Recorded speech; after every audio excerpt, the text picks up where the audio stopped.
Hello guys.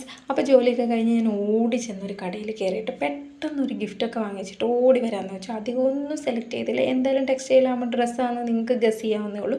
ഇത് എന്തിനാണ് കൊടുക്കുന്നതെന്ന് ആർക്കാണ് കൊടുക്കുന്നതെന്ന് നമുക്ക് ദേ കൂടെ വന്നാൽ കാണാൻ പറ്റും കേട്ടോ. അങ്ങനെ ദേ നമ്മുടെ ഗിഫ്റ്റൊക്കെ പാക്ക് ചെയ്ത് പെട്ടെന്ന് അവരോട് ടാറ്റാ ബൈ ബൈ ഒക്കെ പറഞ്ഞ് ഞാൻ അവിടെ നിന്ന് ഇറങ്ങി ബസ്സൊക്കെ കയറി വീട്ടിലെത്തിയിട്ട് വേറെ ആർക്കുമല്ല, എൻ്റെ കെട്ടിയോന് തന്നെയാണ് ഞാൻ ഈ ഗിഫ്റ്റ് കൊടുത്തത്. വേറൊന്നും അല്ലല്ലോ, ഇന്ന് വാലൻറ്റൈൻസ് ഡേ ആണല്ലോ. അപ്പോൾ നാളെ ആയിരിക്കും വീഡിയോ വരുന്നത്. അപ്പോൾ എന്തായാലും അതിൽ കുഞ്ഞൊരു ഡയറി മിൽക്കൊക്കെ ക്ലിപ്പ് ചെയ്ത് എന്തായാലും ഞാനത് കൊടുത്തു. എന്താണെന്ന് വെച്ചാൽ ചെറിയൊരു എന്താ പറയുക, നമ്മുടെ ഈ വലിയൊരു ജീവിതത്തിൽ ചെറിയൊരു സന്തോഷമൊക്കെ ഇല്ലെങ്കിൽ പിന്നെ എന്താ അല്ലേ. കൊച്ചു കൊച്ചു ജീവിതം എന്ന് പറഞ്ഞാലും ഇങ്ങനെ നീണ്ടു നിവർന്ന് ദൈവം നമുക്ക് തന്നിരിക്കുകയല്ല. അപ്പോൾ അതിലിങ്ങനെയുള്ള സന്തോഷങ്ങൾ ഉൾപ്പെടുത്തുക എന്നുള്ളത് നമ്മുടെ കടമയല്ലേ. അപ്പോൾ എന്തായാലും ഞാൻ എൻ്റെ ഹസ്ബൻഡിന് കൊടുത്ത് ആൾ ഭയങ്കര എക്സൈറ്റഡ് ആയിരുന്നു. ആളതെന്നെ ഇട്ട് കാണിച്ചു. അപ്പോൾ ആളെന്നോട് പറഞ്ഞു നിനക്കൊന്നും തന്നില്ലല്ലോ എന്ന്. ഞാൻ പറഞ്ഞു ഞാനൊന്നും പ്രതീക്ഷിക്കാത്തതുകൊണ്ട് എനിക്കൊരു ദുഃഖവും ഇല്ലെന്ന്. എന്തായാലും അടിപൊളിയായിരുന്നു. ആളിട്ട് കാണിച്ചു, വേറെ കുഴപ്പമൊന്നും ഉണ്ടായില്ല. ആൾക്ക് ഏറ്റവും ഇഷ്ടപ്പെട്ടതാണ് ടീ ഷർട്ട്. അപ്പോൾ ടാറ്റാ ബൈ ബൈ, ഇത്രയേ ഉള്ളൂ. Thank you so much.